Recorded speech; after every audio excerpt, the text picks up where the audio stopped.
C'est toujours un plaisir de vous retrouver, c'est toujours un plaisir de retrouver Jérôme Chauvet, manager général de la Green Team de l'USM Nîmes-Gard. Jérôme, un déplacement à Nantes, c'est toujours un peu compliqué pour les Nîmois. Ouais, mais on a déjà fait des exploits à Nantes et on s'y déplacera en tout cas pour faire le plus beau match possible et essayer de remporter cette victoire. Évidemment, il faut être lucide. On joue le deuxième du championnat, une équipe et un club, je dirais, très complet et très fort et qui joue un handball de très haut niveau. Mais on va essayer de poser des problèmes. Je pense que ces derniers temps, dans la dynamique dans laquelle on est, c'est aussi pour l'équipe de Nantes un match piège que de jouer l'équipe de l'USAM. On est en train de le préparer et puis il faudra pas perdre de vue ensuite les deux derniers matchs, notamment le match contre Cesson, qui sera le dernier match de Michael Guigou à domicile et le dernier match à domicile de sa carrière. Donc venez tous nombreux au Parnasse ce jour-là, un dimanche de feria, faire la fête, et on enchaînera ensuite sur notre dernier déplacement à Limoges. On est prêt, l'équipe est quasiment au complet.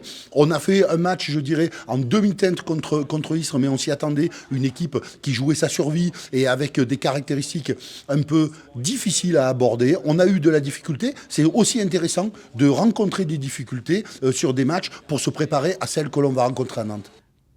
Tu parles de préparation, vous faites beaucoup de vidéos justement pour préparer les matchs. Est-ce que faire la vidéo pour Nantes, c'est plus important que pour d'autres?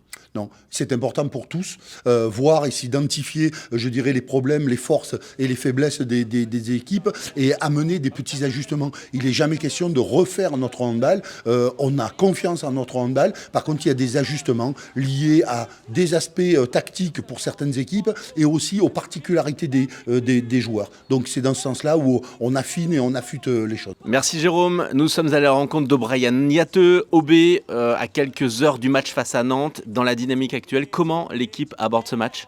On aborde ce match comme un match très compliqué. On va jouer une équipe de Nantes qui joue la deuxième place sur ce match, on peut dire ça. Ils jouent la Ligue des Champions, sûrement dans une salle à guichet fermé. Donc on va essayer, nous, de continuer notre bonne série et d'apporter une 8e victoire consécutive. OB, ce sont souvent des matchs accrochés. Nantes se bat pour sa deuxième place. Il va falloir tout donner. Tout donner face à eux. Maintenant, je pense que la pression est quand même de leur côté. C'est nettement les favoris. Nous, voilà, on va se concentrer sur nous. On va essayer de les faire déjouer, les amener dans un match compliqué. Et on verra à la fin du match ce qui s'est passé. Selon toi, les clés pour demain? Les clés, ce sera forcément de se concentrer sur nous, sur nos forces.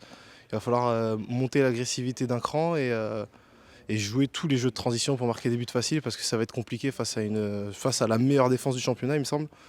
Donc éviter les pertes de balles pour eux, justement, ne pas leur donner des buts faciles. Et voilà, et j'espère que ça suffira.